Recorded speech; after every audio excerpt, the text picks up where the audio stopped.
আমরা বিপদে হলো সূরা ইউনূস পড়ি এবং তখন ভাবলাম যে উনি আমাদের বিপদের হাত থেকে রক্ষা করার জন্য চলে এসেছেন। আমরা খুব আনন্দে ছিলাম।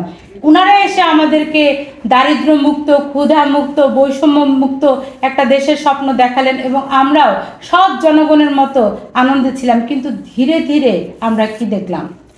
ধীরে ধীরে দেখলাম যে গত 6 মাস আমাদেরকে অন্ধকারের চাদরে ঢেকে দিয়েছে এই অন্তর্বর্তীকালীন সরকার। গত 16 বছর শেখ হাসিনার স্বৈরাচারী সরকার যা না করলো, গত 6 মাসে তার থেকেও বেশি অপরাধ করলো এরা।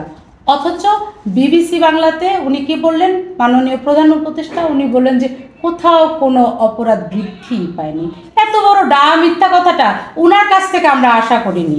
হ্যাঁ, মানুষ মিথ্যা কথা বলে, কিন্তু এমন মিথ্যা কথা যে মিথ্যা কথার আসলে কিন্তু কোনো মাফ হয় না। কারণ যেখানে সবাই হাহাকার করছে, লুটতরাজ, রাহাজানি, ছিনতাই, ডাকাতি, ধর্ষণ, অপহরণ একের পর এক চলেছে, সেখানে কিভাবে উনি বলে যে কোনো কিছুই ঘটেনি, সব সঠিকভাবে চলছে? এটা তো উনি বলতে পারে না।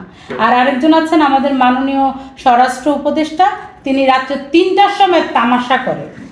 তামাশা কি? তামাশা হলো উনি সব সাংবাদিকদের ডেকে সংবাদ সম্মেলন করে রাত্রে 3টার সময়। এটা তামাশা না তো কি? সারা বাংলাদেশটাকে আপনারা লুডুর বোর্ড বানিয়েছেন। লুডুর বোর্ড বানিয়ে আমাদেরকে লাল গুটি, হলুদ গুটি, সবুজ গুটি, নীল গুটি দিয়ে আমাদেরকে খেলছেন। আমরা জনগণ একবার এদিকে যাচ্ছি, একবার ওদিকে যাচ্ছি, একবার এদিকে যাচ্ছি, একবার এদিকে যাচ্ছি, লেফট রাইট করতেছি একবার এক এক সরকারের কাছে। আসলে আমরা এটা চাই না। সর্বশেষ যে কাজটা করলো এরা, সারা পৃথিবীর যে নিয়ম মতে, আপনারা বাংলাদেশের সংবিধান মানবেন না, মাইলেন না, কিন্তু আন্তর্জাতিক আইন অনুযায়ী একটা দেশের রাষ্ট্রপ্রধান কখনোই পারে না একটা দলকে প্যাট্রোনাইজ করতে। এটা হয় না। অথচ এই ডক্টর মোহাম্মদ ইউনূস, মাননীয় প্রধান উপদেষ্টা, তিনি এই কাজটাই করলেন, যেটা হয় না। যে অবৈধভাবে উনি 6 মাস তো আছেনই, তিনি অবৈধভাবে একটা দলকে প্যাট্রোনাইজ করে তিনি তাদেরকে ক্ষমতার বসানোর জন্য, নতুন দল গঠন করার জন্য তিনি সিগনেচার করে দিলেন। তারই প্রেক্ষাপটে আমরা যে গত শুক্রবার দেখলাম একটা নতুন দলের আবির্ভাব হলো। সেই নতুন দলের বাবা এমন একজন ব্যক্তি যার অ্যাকাউন্টে মাত্র 10,000 টাকা আছে।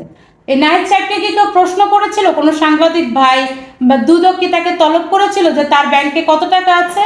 তা না হলে কেউ যখন তাকে কোনো প্রশ্ন করলো না, তিনি কিসের জন্য তার ব্যাংকের অ্যাকাউন্ট শো করতে গেলেন? তার মানে ঠাকুর ঘরে কে রে, আমি কলা খাই না? তা না হলে তাকে যখন কেউ প্রশ্ন করে না, সে নিজেকে এত সাধু বা বানানোর জন্য তিনি কেন ব্যাংকের অ্যাকাউন্ট নিয়ে কথা বলতে গেলেন? আমরা আসলে নতুন প্রজন্মের পক্ষ থেকে এটা বুঝতে পারছি না। তিনি যে এখান থেকে পদত্যাগ করে, তার পদ থেকে তিনি পদত্যাগ করে গিয়ে উনি একটা নতুন দল আহামরিভাবে গঠন করে ফেললেন। কোটি কোটি টাকা খরচ করে এই নতুন দলটা এলো।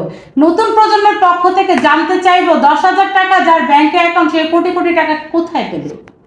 কে দিয়েছে এই কোটি কোটি টাকা একটা দলের আত্মপ্রকাশ করতে? এই যে এত বড় এলইডি টিভিটা তারা যে পিছনে লাগিয়েছে, এলইডি ব্যানারটা, এটা তো লক্ষ লক্ষ টাকা। কোথা থেকে আসলো এই টাকা? এই টাকার হিসাব জনগণকে দিতে হবে। কারণ এই টাকা আমার টাকা, আপনার টাকা, আমার দেশের মানুষের টাকায়। গত 16 বছরে সেই স্বৈরাচার শাসক যেভাবে আমাদের টাকা লুটপাট করেছে, লোক দেখানোর নামে এই সেতু, সেই সেতু, এই কালভার্ট, সেটা বানিয়ে তারা নিজেদের পকেট ভরেছে, এরাও কিন্তু একই রকম।